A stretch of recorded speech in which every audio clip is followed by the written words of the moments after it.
Hello, I'm Josh. I'm Josh. And I'm not Josh, but together we are Joshing around in air. What's going on? Nice to see you, gents. We have... Of nothing, apparently. I didn't know what to say. Normally it's either a drink or a listener question or shame at not receiving any listener questions. I think all three just fell upon me at once, and I was like a deer in headlights. Wow. Cool. So, speaking of which, have we got a drink? We do. Lovely. Sam, you've been on a little bit of a trip, haven't you? Yeah, I have. An exciting European excursion to the north area of Italy. Asti, for people who know Italian geography, and even if you don't, that is where I was. We could see the Alps. It was beautiful. Oh, nice. I'm currently reading a book on the World War II campaign in Italy at the moment, and I saw lots of names of places I didn't recognise, so I can just add that to the list of names I don't recognise. Fantastic. Well, everywhere that I went seemed quite nice. The Alps are really quite impressive. And something that I told my kids, which doesn't mean that it was true, is that Hannibal took elephants over the Alps. Yes. I mean, that is extraordinary. Oh, insane. Yeah, he managed to take them, and then to cover the losses from all the guys that died over the Alps, he then basically got the Gauls to fill in the gaps for him, the Gauls of like northern Italy or whatever, of like that area of the Alps or whatever, to come and join him and replace all those Iberians who had died. Gauls, rather Gauls. than what I thought you said, which was ghouls. Amazing. Yeah. He got a light infantry, size 1. Clash 1, volley 1. Well, what I have for us here is a beer that, as far as I can tell, we don't have on our lonely island, which is Birra Moretti, the red edition, which is like the sort of lager that I look out for when I'm on the continent, because in our country, despite the fact that we have a strong heritage of some lovely dark beers, we seem addicted to light lager and IPAs. Yeah. And Guinness. And I'm a fan of a bitter. So you got an Italian bitter? Well, no, it's a dark lager. Oh, right. I've just thrown a bowl on the floor. Yeah, if you don't mind just chucking them on the floor, that'd be great. Oh, wow. That looks a bit like kind of Morrison's Cola. Yeah, I was going to say, it actually looks like the same colour as, that. Yeah, specifically the own brand Coca-Cola. Yeah. Like, I could get that from Sainsbury's. It's like a little bit more translucent than, Coke Zero. Also more than 7%, this one. Oh, yeah. 7. Wow. Starting off light. What, me? Bless you. Yeah, no, I mean, after that 8% cider I had the other night, I think I'm... That's one of my favourite moments from any game of Conquest that we have had, is you just noticing. I think I've drunk quite a lot of alcohol. I mean, we were just playing a game of Conquest, what was it, a couple of nights ago? And I just ended up having a few ciders. These are ciders you bought me for my birthday ages ago. Yeah. And one was 6%, and then the next one was 8%. And I drank both of them, and halfway through the 8% one, I was like, guys, I don't know why, I'm feeling quite a little bit tipsy, to be honest. And then I look at the percentage, I'm like, it's 8%. That's why. That'd be right, yeah. Yeah. Well, cheers. Cheers, yeah. Cheers. Yes. Yeah. That's good. I like that. It's like caramelly. Yeah. It's got that like maltiness that you get from darker beer. It's but like it's almost like a Guinness, yeah. Yeah. But it's still, it tastes a little bit stouty. Yeah. I'd say more of a porter. A porter. That's an in-between, isn't it? Yeah, like typically stouts are like a slightly thicker, creamier texture, but like a porter would still be the kind of similar consistency of beer, but with, or probably his type of beer, but yeah, with that kind of darker, more cooked barley. Yeah. Wow. Well, anyway, I wonder how many viewers dropped off then, listeners. Flipping nerd. Yeah. I don't think I could have said it with any like less passion in my voice either. I think it was really like I was sending myself off to sleep with that comment. Yeah, I was going to say, I think we're nodding off. No, it's Josh. We love your beer knowledge and mead knowledge. It's great. I feel like we're long due a mead chat. This Chaos just I've been complaining to my brother because I've now got about 100 litres of mead just that's been aging in my loft for about a year with nothing happened to it. So I feel like what just happened there was that you like opened a door to, you can start talking about mead now.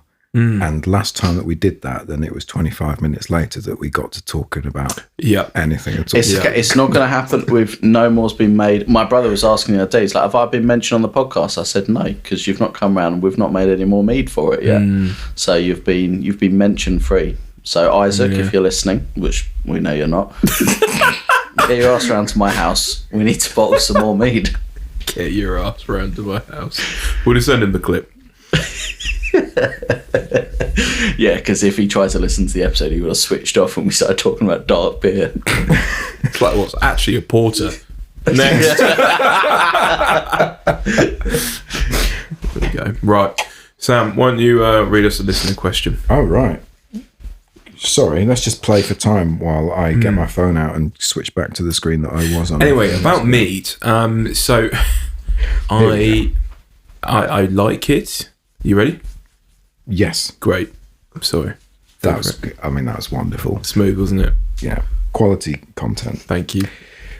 This is a question from Ian, who claims to be our 37th favourite fan. And Ian, you're welcome to it. I don't think that anyone has claimed that number quite yet, but we really ought to start keeping a record of this and publish it somewhere. Right. Dear Josh, and not Josh. With the introduction of the trebuchet, who would be the scariest faction in Aya to be sieged by?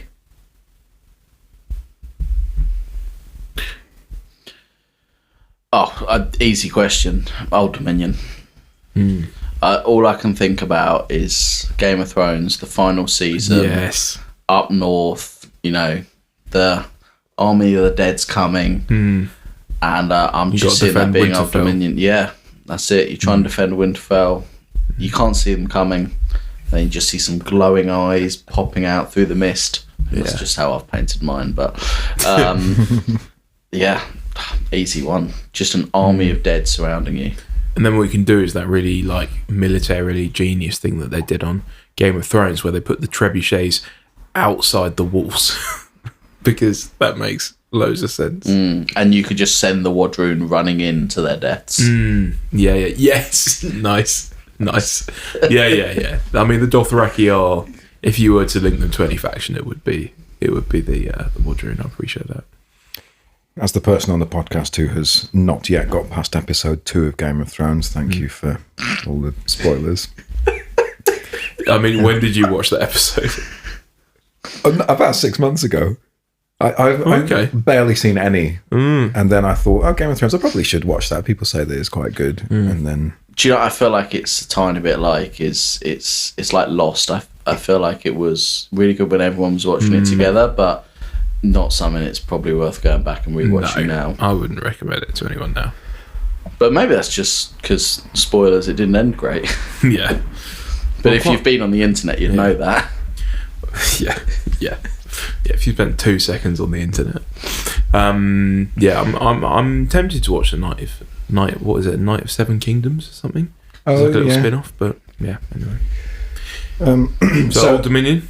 Yeah, Old Dominion is where my heart went first, and then I don't think Wadroon would particularly naturally be quite that strong at it. I think Sorcerer Kings and Euroni could both have something to offer, just because I don't like facing any of them doing anything. Yeah, I mean, you've got one of those armies. Yeah, and it feels. I think I really like playing the underdog, basically, because I played Euroni for a bit and then I've sort of parked it. But as soon as they start getting a bit better, you're like, I'm not sure they're for me. These spiders. I would not like to be besieged by spires, because I feel like, you know, if you get sieged by Sorcerer Kings or something, they do some spells. I've got some elephants running around. Yeah, it's scary. But like the spires, it's like, oh, here's your cousin. I've turned them into a giant ant.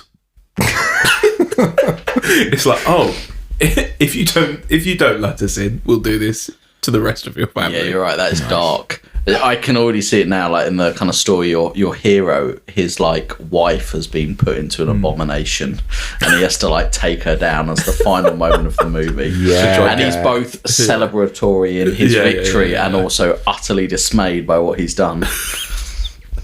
It's interesting you do it that way around, because I would think it was the exact opposite way around. Oh, the wife has to kill the husband who's in the abomination. Husband has gone first. Yeah, possibly. Right. Yeah, he was out there defending the kingdom, got captured, and now he's coming back and destroying the kingdom he swore to defeat. I feel like that would be the way that like the consumption beast would be there, munching up the cannon fodder. Yeah. And then spitting it out into the city. Oh, just bits of bodies like flying into but they're all diseased. So like it's basically like splashing middle-aged everywhere. chemical biological warfare. Yeah. From a lore perspective, being sieged by the spires would be miserable, wouldn't it? Yeah. Yeah. Oh, mostly because they wouldn't kill you. You'd just be experimented on to turn into the next faction. Yeah. It's like the discarded limbs and organs of your once beloved husband and father. Do you want to become a force-grown drone? No. Just so we can complete all of our movie references, anyone watch the latest Fallout?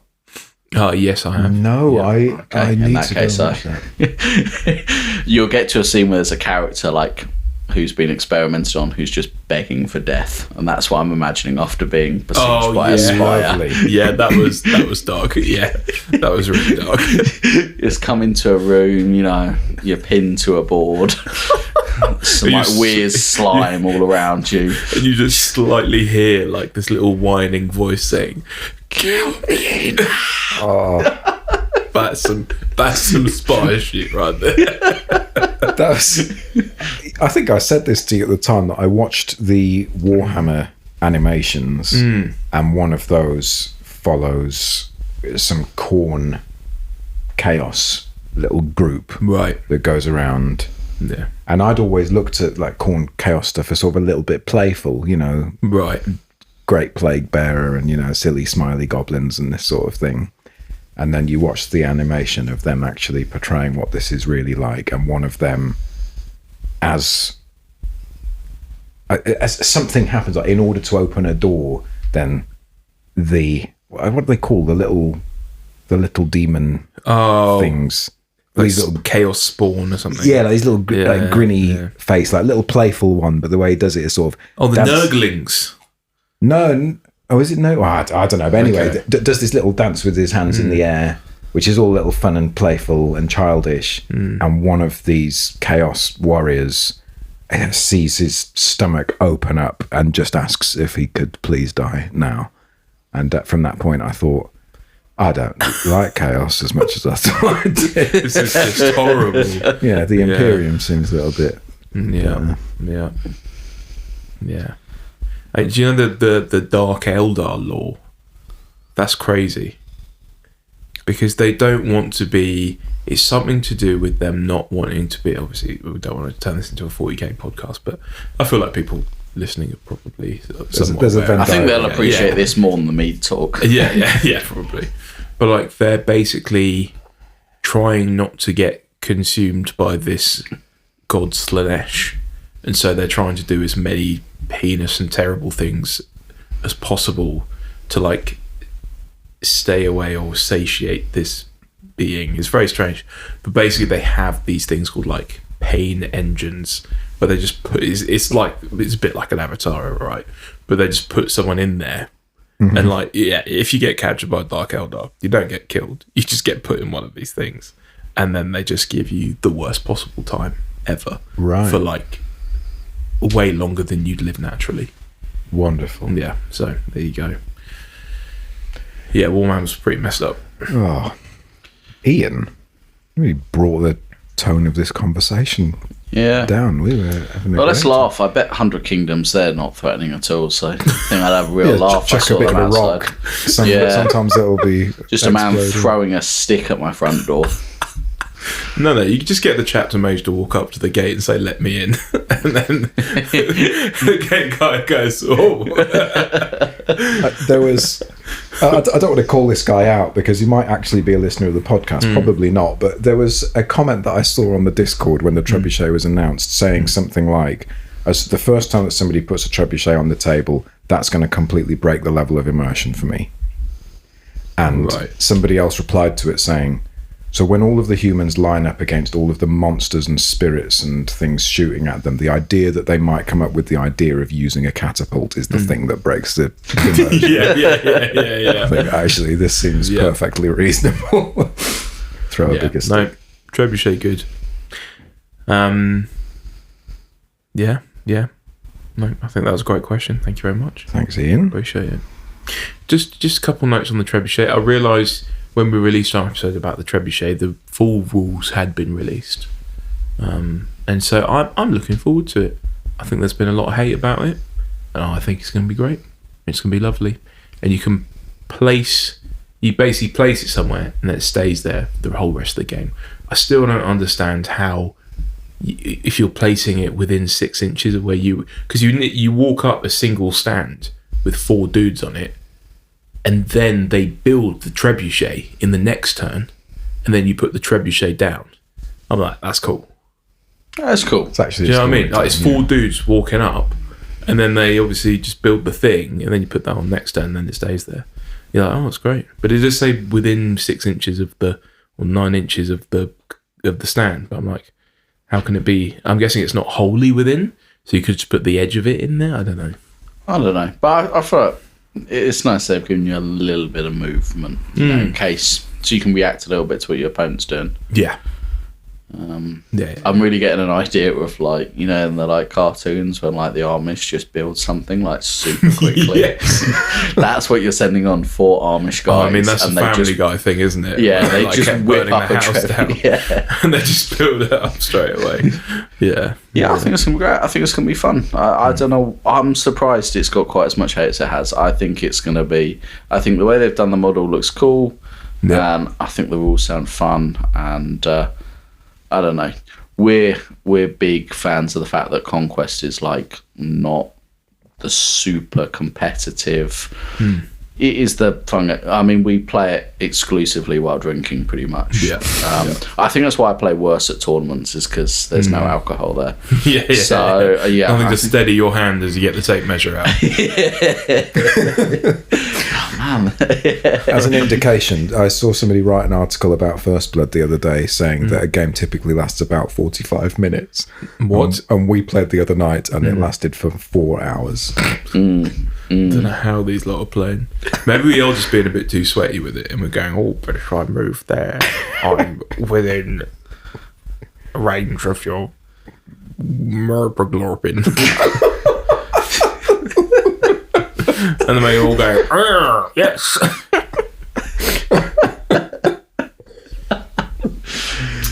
Sorry, Josh just got swallowed up by a spirit of something else for a moment. That's all what happened. The nurgling. The 8% cider hit again. Yeah.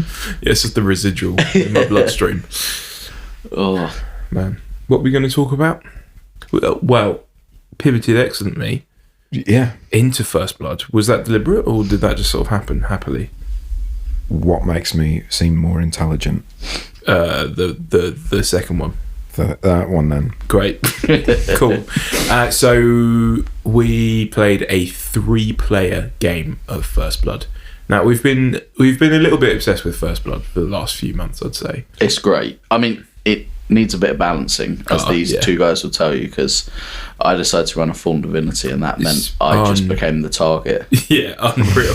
I think, in fact, the only way to defeat a Fallen Divinity is to have 2 players go after that Fallen Divinity.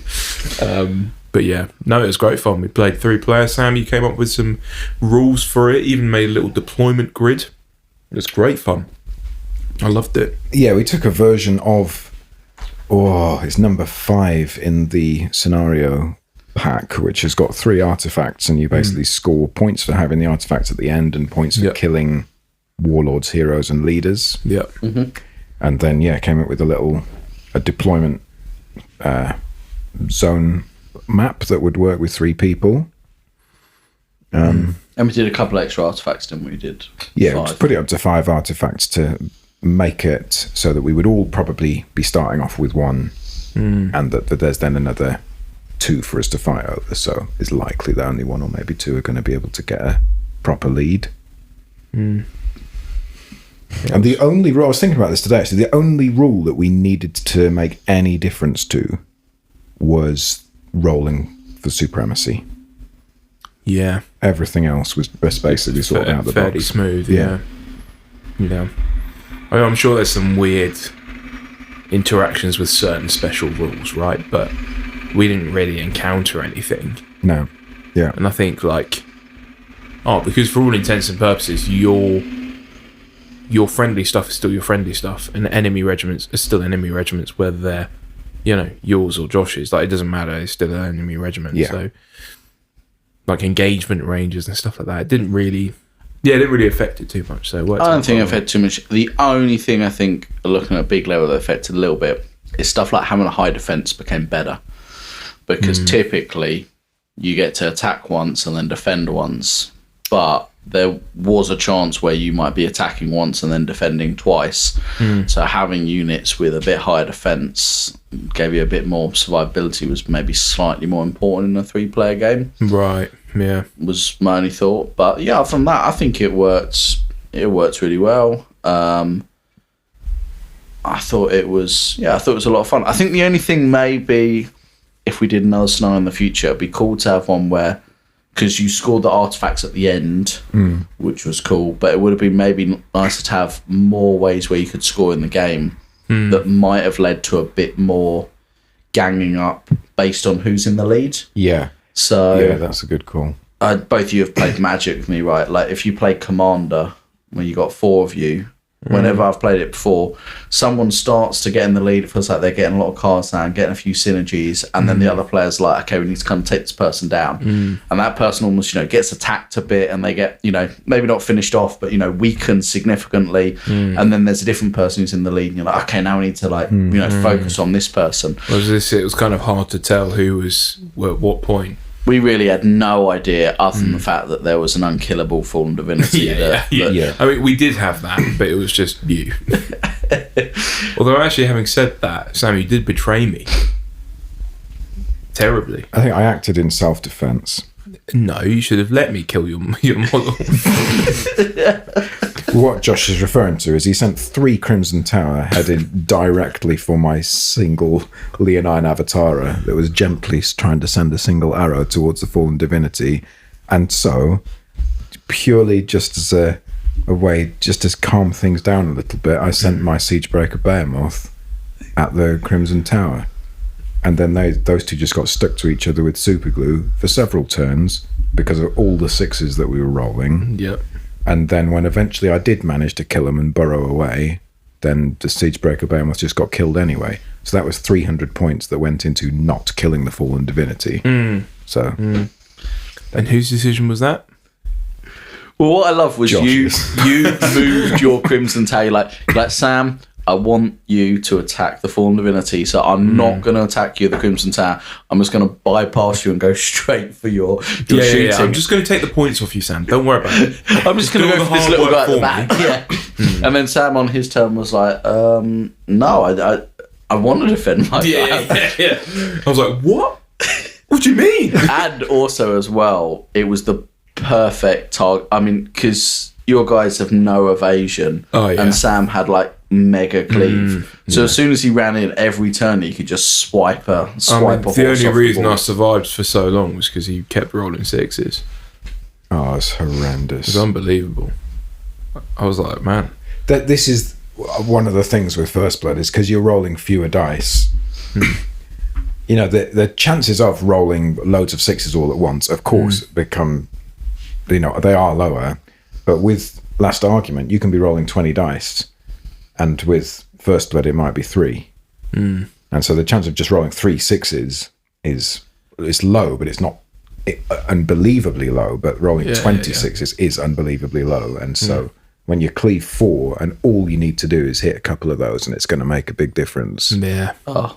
Yeah, rolling 3 sixes sucks. Well, I remember when my Thorn Divinity attacked your Warlord. I had 8 dice for my attacks, and any 1s and 2s drop your defense. I got no 1s and 2s out of my 8 dice, which meant you were defense 4 rather than 1 or 2 or whatever it would have dropped you down to. So, what was that? I was Clash 5, so 5 hits went through. So it meant, you know, I think I only did a couple of wounds to you. I remember being so gutted about that. I think you did 3, because that killed me and took me down by 1, and then Terrifying took me down by another 1. And so rather than rolling a resolve of 4, which is full, then I was rolling against a 2, but it ought to have been insta-kill. Oh, so that was it. It was a 1 or 2 you had to roll for, but then I also made you re-roll. So you rolled a 1 or a 2, and then you rolled a 1 or a 2 again. Yes. And I remember just before you'd done that, I think you'd gone to the toilet or something, and I turned to Josh and I went, I'm going to kill Sam's Warlord, and then I've got such a points victory that I can just sit in the corner and win the game. Do you know what? And then It was karma getting you back. It was literally, I was like, literally, I sat there, I was like, Josh, I've like guaranteed this game. I kill this, I sit in the corner, you can't catch up with me. Like, it's done. And then I came back and it just all fell apart. Yeah. All fell apart. Man. Yeah, that was a bit crazy, that game, wasn't it? I mean, you rolled atrociously on your defences for the Fallen Divinity. But yeah, I just managed to we just managed to wear it down. Did you go for the Fallen Divinity at all, Sam? Or was it literally just... After that point, I had one thing left alive, which was the Lineage Highborn, which was broken. Nice. And so the next turn I rallied, I healed, and then I ran away. And Josh tried chasing me with the Legionary, but Legionary is too slow. Yep. And so I ran away again. Yep. And then the turn after, I wanted to go for the artifact that the Fallen Divinity had dropped, where you had killed the Fallen Divinity, but there wasn't enough space for me to get there. Yes. And so I duelled your Theist Priest and picked up 3 sweet points in the process. So Yep, you did. I made the most of a bad situation. Came out swinging. Yeah, I was in last place, but only just in last place, thanks to the final moment.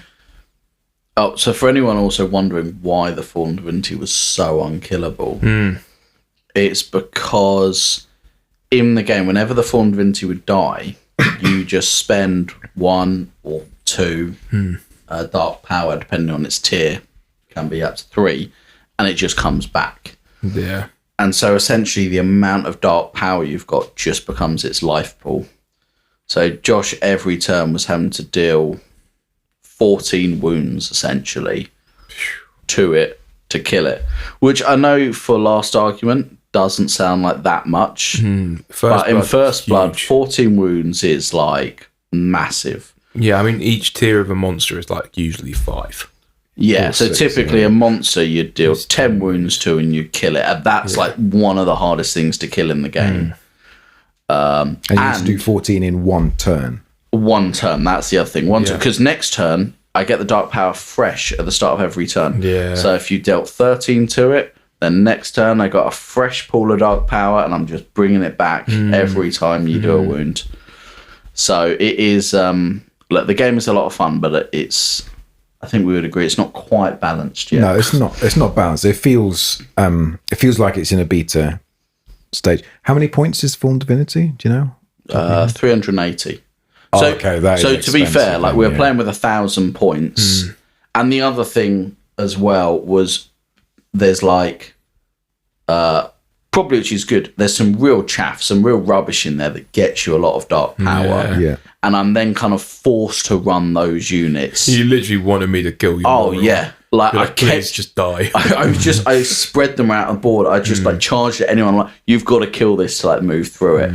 And so, I mean, to be fair, looking at my list, probably, 380 points again was spent on just stuff that needed to die to feed the divinity.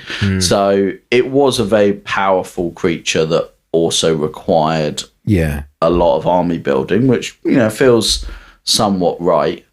But we had the same against Sorcerer Kings, didn't we? When I ran the elephant and you killed all the army apart from the elephant, and then the elephant finished off the rest of your army. Yeah, I think so. I actually don't feel that bad now that I've heard how much it costs, because 380 is a lot, and obviously you need the other stuff to die to get it to be good as well.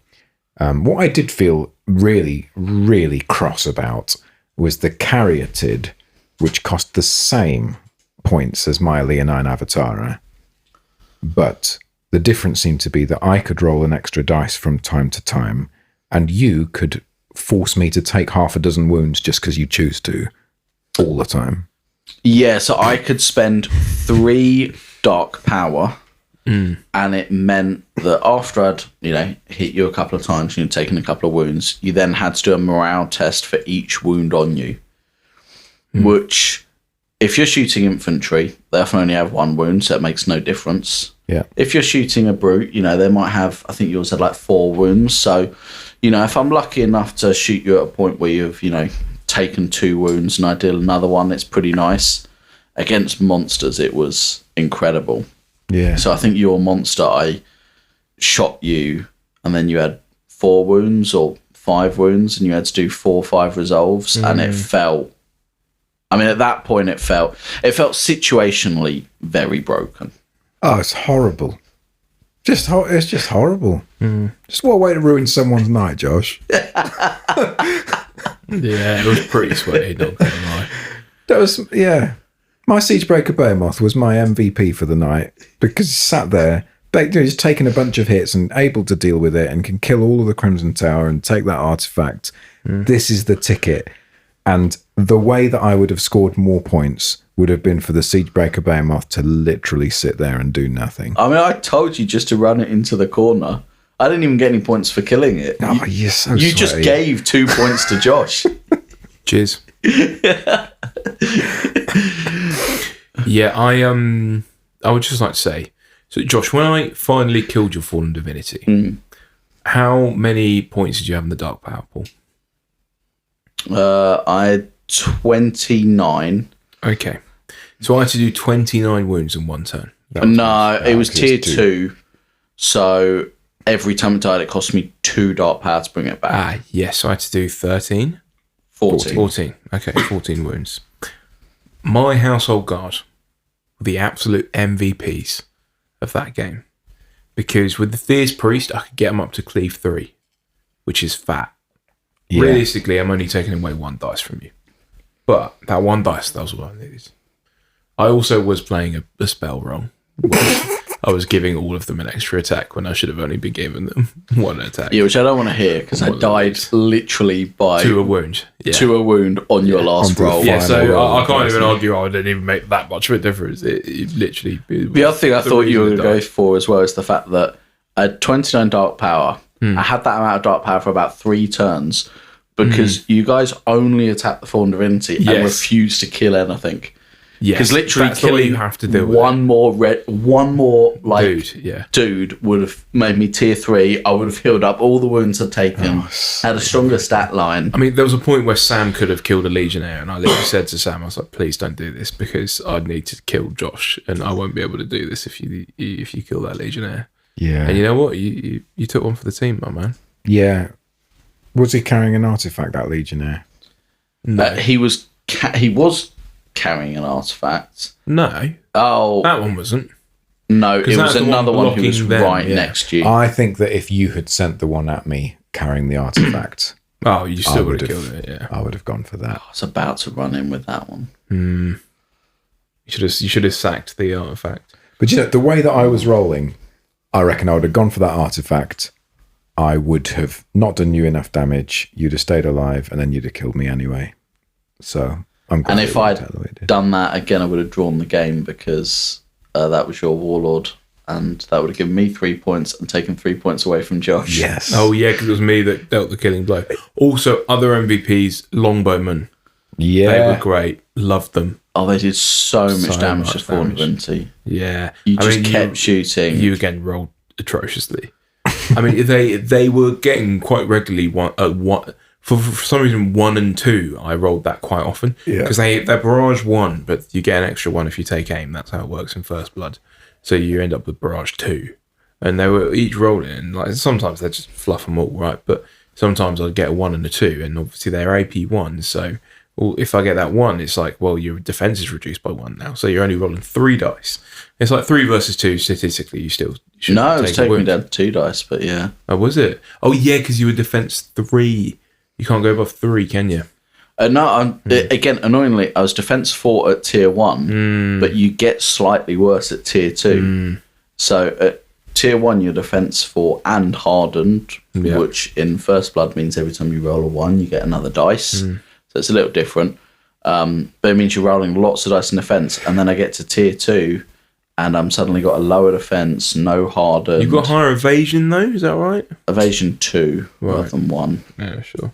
But yeah, no, it was great. And I was just like doing damage, and literally, I think it was because there was a moment where I just marched them all up, like there was the line of them, and they're just shooting at your divinity, and they all got I think the last wound was a longbowman.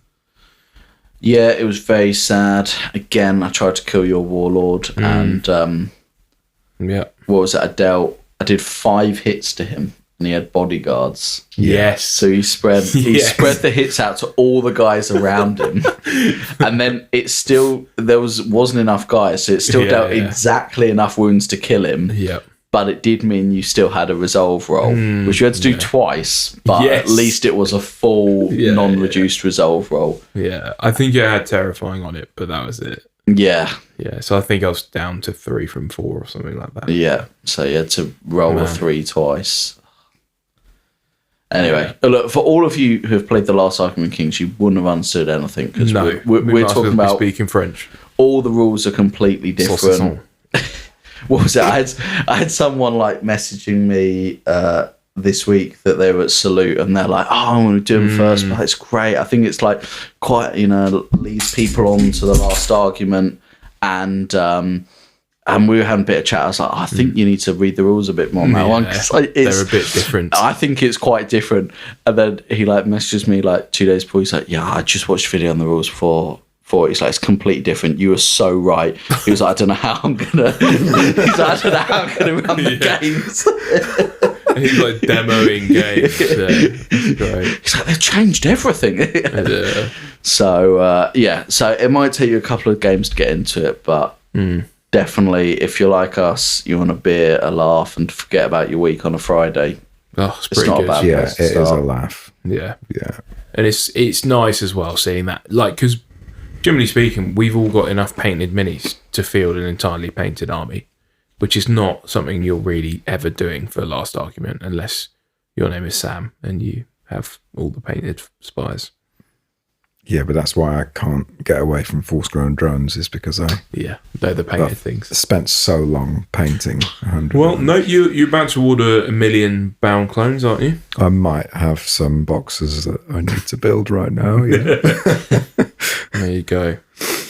Might be a teaser for a future episode. Oh yeah, yes, it might be.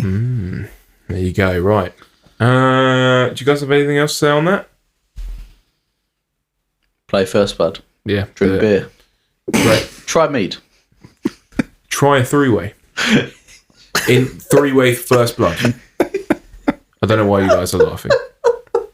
I think we need to edit this episode to have finished 30 seconds ago. No, it's all right. We know the listeners drop off as soon as we do that podcast. Oh, man. There you go. Well, thank you very much for listening. Thanks for next listening. time. See you.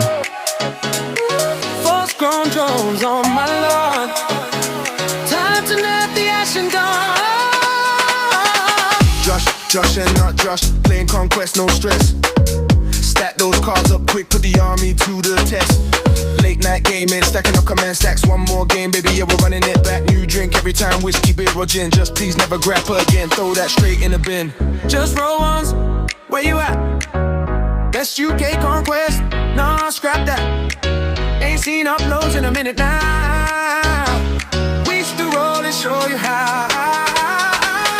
Justin around in EO, Justin around in EO. Number 8 fan, number 2 fan. It's a no question in fam.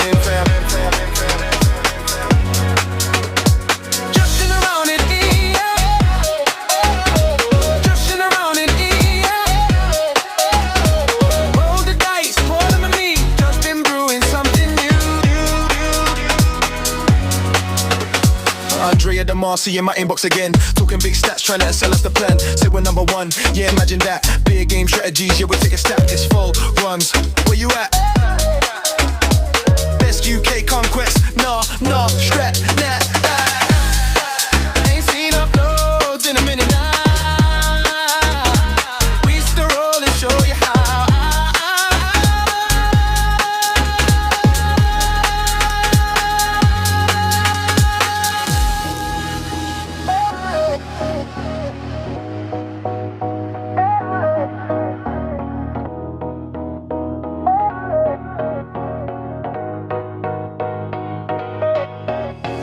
Justin around in EO,